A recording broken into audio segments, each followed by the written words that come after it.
Donc bonjour à toutes et à tous, Gaëtan Lavenu, je m'occupe chez Esri France de veille technologique et de communication technique. Et ma première présentation cet après-midi, parce que je vous donnerai rendez-vous un peu plus tard aussi dans la journée, est consacrée à l'apport des SIG pour le géodécisionnel.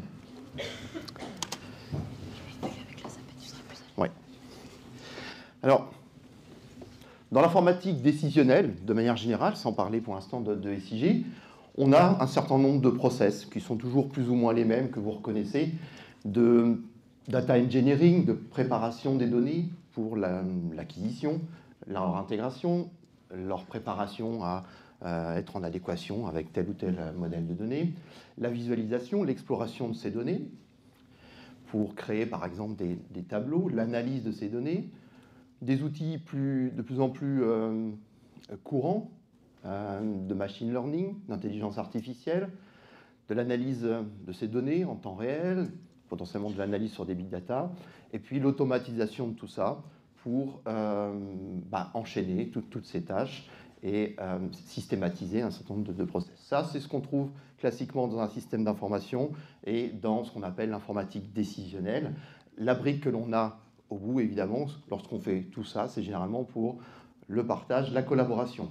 L'idée est de valoriser les analyses, les traitements des données qu'on a réalisés pour de la communication et surtout pour du décisionnel, puisque quand on fait de l'informatique, quand on travaille les données numériques, c'est à la fin pour prendre des décisions une fois qu'on a compris ce qui était contenu dans les données.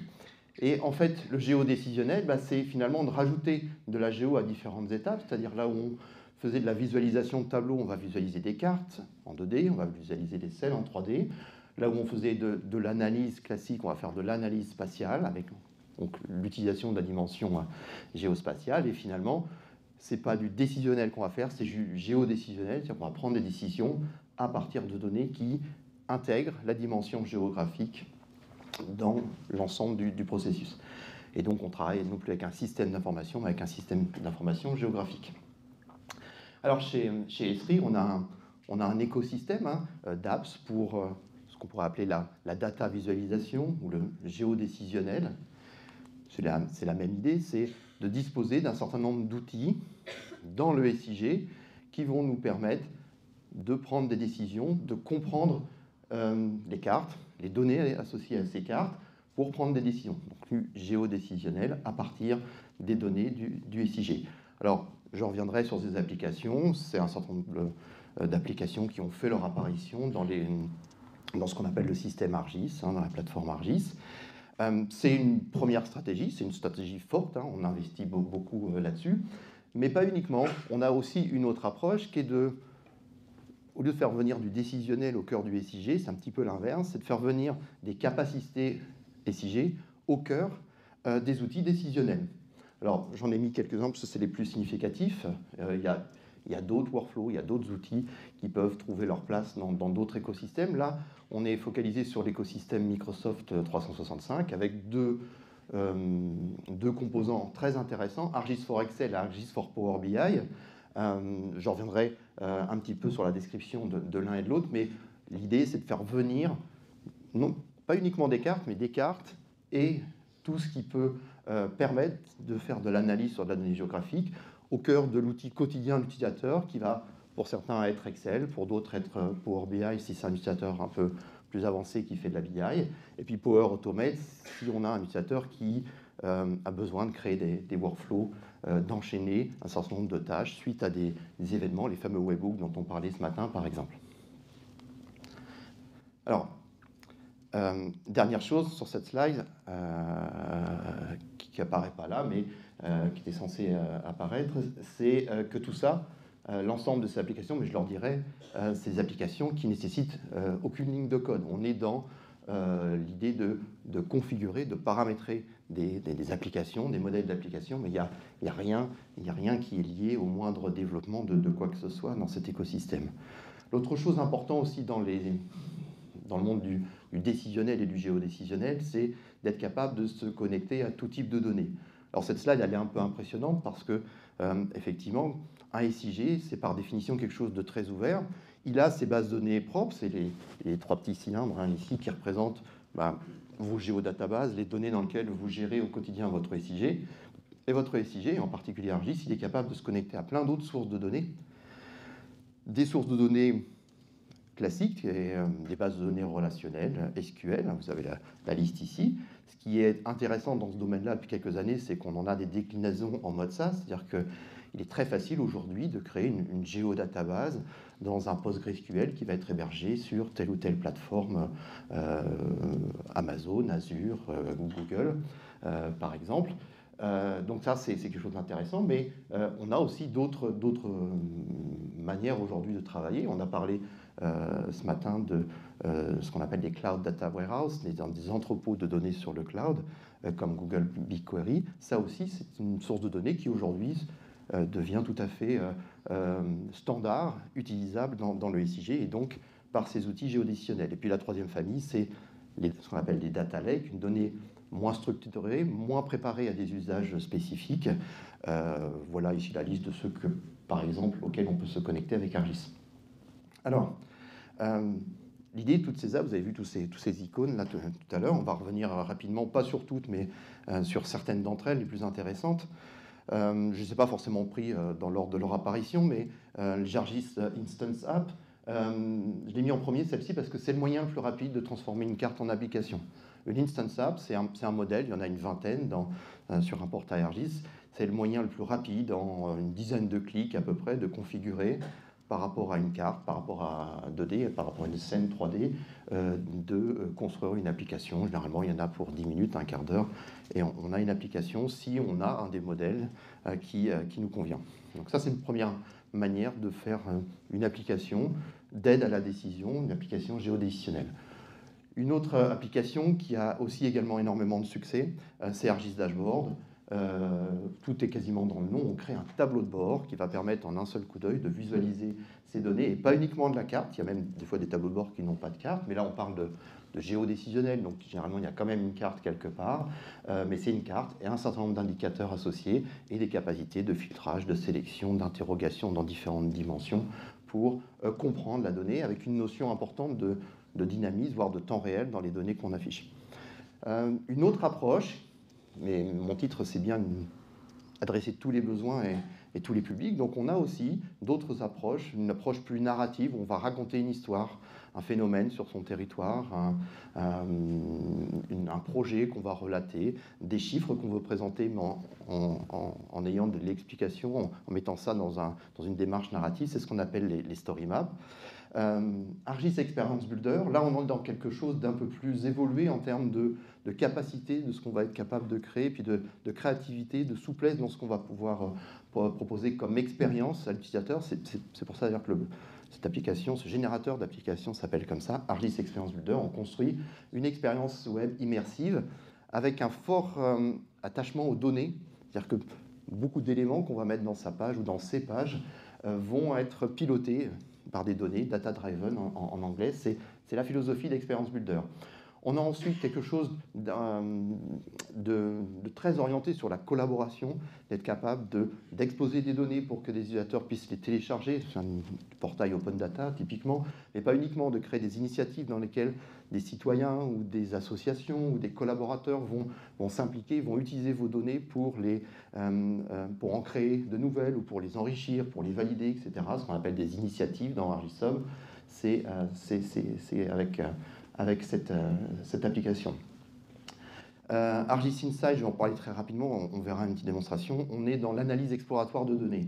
À la différence d'un tableau de bord, la personne qui utilise Insight, elle démarre avec une page blanche, elle va chercher des données un peu partout là, dans les différentes bases et entrepôts de données que j'ai cités, et elle va vous permettre après de comprendre les tendances dans les données, de les triturer dans tous les sens. On est dans un outil d'exploration des données, d'analyse exploratoire. Alors parfois on le confond un peu avec ArcGIS Dashboard, parce qu'effectivement graphiquement, il arrive qu'un classeur Insight ressemble à un tableau de bord, parce qu'on va avoir des diagrammes, des indicateurs, mais il y a une vraie philosophie différente de dashboard. Le dashboard, on le prépare pour que des gens le consultent. ArcGIS Insight, on est tout seul devant son classeur généralement, et on commence à triturer les données soi-même pour faire ses propres analyses, avec potentiellement des options de partage, mais ce n'est pas forcément la finalité principale. Et puis donc les deux dernières, c'est ArcGIS for Excel, qui donc permet, en étant dans Excel, de faire venir un composant de carte. Ce composant de carte, il va pouvoir afficher deux types de données cartographiques, les données qui viennent du SIG évidemment, mais aussi des données qui vont être créées par tout ce qu'on a dans ces feuilles Excel, dans son classeur Excel.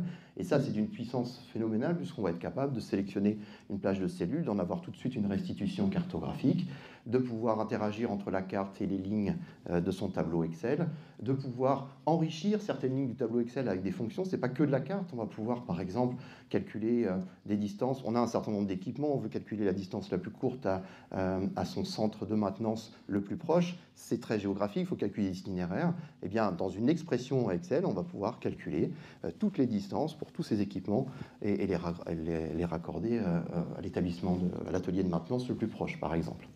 Donc c'est très puissant, cet ArcGIS for Excel, et surtout ça vient se mettre dans l'environnement habituel de l'utilisateur. Et puis ArcGIS for Power BI, qui ici va, selon la même philosophie, permettre d'avoir de la cartographie dans Power BI, mais je le montrerai. Pour vous dire à quel point ces applications sont cruciales et à quel point le géodécisionnel est quelque chose d'important dans la plateforme ArcGIS, je vous ai mis quelques chiffres là sur certaines des applications. Et encore, les chiffres qu'on a ici sont juste les chiffres des applications lorsqu'elles sont créées sur un portail ArcGIS Online. Quand elles sont créées dans votre infrastructure, sur votre portail ArcGIS Enterprise, on n'a pas de visibilité, nous, là-dessus, on ne sait pas. Donc là, les statistiques, 10 millions d'applications web cartographiques créées depuis, en gros, une dizaine d'années. Vous voyez un petit peu le rythme que ça peut faire, la volumétrie d'applications qui correspond. Alors, vous voyez, il y a un petit peu un top 5 ici. Les story maps, c'est vraiment quelque chose d'important. Les tableaux de bord aussi. Puis viennent ensuite des applications qui ne sont pas moins utilisées. C'est aussi parce qu'elles sont arrivées plus récemment. Voilà. Alors maintenant, je vais vous montrer une petite série d'exemples, parce que c'est comme ça qu'on comprend effectivement ce que font les unes et les autres. Alors la première, ça va aller très très vite, c'est un tableau de bord. Alors j'ai pris volontairement des exemples qui ne sont pas sur la Calédonie, parce que je me suis dit, les tableaux de bord, les expériences web, etc., vous les connaissez déjà sur votre territoire, pour la plupart, donc j'ai pris des choses un peu diverses. Le premier tableau de bord ici, il est sur l'installation, le déploiement de bornes de recharge dans la région Grand Est. Donc on a des points bleus et verts, ça dépend s'ils ont été mis en place par des structures publiques ou privées. Et puis à partir de là, j'ai fait un premier zoom sur ma carte parce qu'il y avait une sélection qui m'intéressait sur l'agglo ici de Châlons en Champagne, mais je peux aussi aller chercher des découpages administratifs, là le département de la Marne. Donc vous voyez que les indicateurs s'adaptent à chaque fois, les montants des opérations, le montant de l'aide proposée, la chronologie des déploiements et le nombre de déploiements au fil du temps dans ce département. Et puis petit à petit, je vais pouvoir comme ça descendre plus finement. Par exemple, ici, après avoir fait une consultation des statistiques par le département, je vais pouvoir, par exemple, faire un filtrage sur une période plus précise, donc toujours sur la Marne, puis ensuite on a zoomé sur Châlons-en-Champagne, et maintenant, en plus de Châlons-en-Champagne, on précise la période sur laquelle on veut l'étude. Donc là, j'ai tellement affiné que je n'ai plus que le mois de novembre, avec un nombre qui s'est réduit de déploiement. Donc c'est des données, c'est des tableaux de bord, j'ai fait la capture hier, donc c'est vraiment des données qui sont quasi en temps réel. Là, ici, c'est différent, c'est toujours ArcGIS Dashboard, mais cette fois-ci, on s'intéresse à l'évolution de l'occupation du sol, et notamment la partie artificialisation. On est sur la zone d'Orléans, les différentes EPCI qui sont autour de la métropole d'Orléans. Et donc, vous voyez, j'ai des représentations qui permettent de connaître les ratios d'occupation du sol sur le territoire. Celui d'en bas à gauche, ici, me permet de comprendre les mutations, comment tant de terres agricoles sont devenues des zones d'habitat, comment de la prairie a été replantée, par exemple, etc. Avec toujours le même principe dans le dashboard, la capacité de faire des filtres. Donc là, on était sur la métropole d'Orléans, on vient de changer, on a pris le PCI qui se trouve juste à côté pour avoir un filtrage sur celle-ci en particulier, donc avec par exemple ici en bas à droite la répartition en quantité de l'occupation du sol et sa variation au cours du temps. Donc voilà, un troisième exemple, alors cette fois-ci c'est plus ArcGIS Dashboard, c'est Experience Builder. Ce sont des statistiques sur les interventions du SDIS. Les SDIS, ce sont les pompiers. Donc, c'est sur le territoire des Yvelines, et en particulier sur la communauté d'agglomération de Versailles Grand Parc. on a un certain nombre de statistiques sur les interventions, les accidents, les secours à personne, et on a la possibilité, donc à travers cette expérience, on l'a configuré de telle sorte qu'on puisse sélectionner une commune, puis ensuite voir pour cette commune certains types d'interventions. Là, ce sont les accidents de la route. Alors, il y en a de 4 types, donc on a 4 représentations. On l'a filtré sur la commune de Versailles en particulier, et on peut voir de la même manière les interventions de type aide à la personne et les interventions de type incendie. Et dans la même expérience, on a mis aussi des statistiques de criminalité. Donc là, on n'est plus chez les pompiers, on est au niveau de la gendarmerie et de la police, avec des informations sur les atteintes aux personnes, sur les vols, donc avec une représentation globale mais chronologique. Et puis un petit peu plus bas ici, vous voyez, il y a toujours la chronologie, mais cette fois-ci on s'intéresse à la répartition selon les communes de cette communauté d'agglomération de Versailles-Grand Parc. Donc le choix ici, il s'est fait d'avoir une expérience parce qu'on voulait vraiment quelque chose qui reprenne une ergonomie très spécifique. On aurait pu découper ces différents thèmes dans un dashboard, mais on n'aurait pas eu forcément cette même présentation. Donc là, on a choisi Experience Builder. Le 4e exemple que je voulais vous montrer, c'est Argis Insight. Donc là, on est dans l'analyse exploratoire de données. On a créé ce qu'on appelle un classeur Insight. On est au Canada, on est près de la région des Grands Lacs et on s'intéresse au comportement des bassins versants et plus particulièrement au débit sur les cours d'eau de différents bassins versants critiques. Donc on a une carte au milieu avec le réseau hydro, un certain nombre de stations de mesure de débit, et quand je clique sur la station, j'ai l'évolution, le profil annuel à la fois des précipitations du bassin versant et le débit mesuré au niveau de cet exutoire. Et puis j'ai différentes représentations et moyens de filtrer cette information, notamment ici avec ce diagramme d'horodatage qui me permet de sélectionner un mois, une année, un ensemble de mois sur un ensemble d'années, et d'avoir l'ensemble qui fonctionne de manière associée. Donc là aussi, on est dans de l'application d'aide à la communication, enfin d'accélération, de favorisation de la communication pour la prise de décision. Le dernier exemple, c'est cette approche de venir mettre du SIG au cœur des outils décisionnels. Un outil décisionnel très, très utilisé, c'est Power BI dans l'écosystème de Microsoft. Donc là, on est dans l'application bureautique Power BI. On est venu se connecter à un data lake dans lequel on a des informations qui sont quotidiennement mises à jour sur les accidents. On s'est connecté à ce data lake. Dans son rapport à Power BI, on est venu mettre le fameux composant carte Argis for Power BI, et on a connecté son jeu de données. Il se trouve qu'il y a un XY une latitude-longitude dans le jeu de données, donc on l'a utilisé pour avoir cette couche de points ici sur la carte. Mais en même temps, cette donnée, elle est représentée avec d'autres modes de représentation. On a ici toutes les routes qui sont représentées avec le nombre d'accidents par route. On a la typologie de ces accidents ici dans ce camembert, puis en haut ici des indicateurs. Et ce qu'on vous montre ici, c'est qu'on a de l'interaction. Ici, on a cliqué sur un point, ça a été assez vite, mais on a cliqué sur un accident qui se trouve à l'intersection entre deux routes. On a retrouvé la sélection de ces deux routes dans le diagramme. Et puis, au niveau de la carte, il y a plein de choses que l'on peut faire. On retrouve plein de capacités SIG, de géocodage, d'aller chercher des fonctions de calcul de zone tampon, d'intersection, qui sont très géographiques. Et on a la possibilité, bien sûr, d'aller chercher des couches de son SIG. Typiquement, le conseil départemental de l'Aisne, là, il a une sectorisation de son département pour gérer les interventions.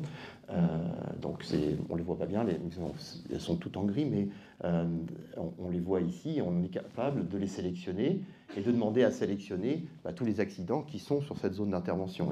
Et là encore, on voit l'interaction avec les autres infographies. Et donc, c'est intéressant parce que les données métiers du SIG sont utilisées. Le zonage ici, l'organisation par secteur du SIG est utilisée pour faire l'analyse. Alors là, on était dans Power BI Desktop. Dans Power BI, il y a un mécanisme de publication d'un rapport sur le web. Ce qu'on vous montrait ici, c'est que la carte qui vient d'Argis, quand on publie son rapport sur le web, ben, elle suit. Et ce qui était une carte en mode bureautique devient la même carte, mais en mode web. Et comme on est connecté de toute façon à des services de la plateforme Argis, bon, ben, on n'a rien perdu. Et on vous montre le même mécanisme, par exemple ici, de sélection des accidents par rapport à ma sectorisation des équipes opérationnelles sur le département. Donc voilà, c'est ce que je voulais vous montrer, avec quelques exemples pour que ce ne soit pas trop théorique, sur les outils géodécisionnels d'Argis.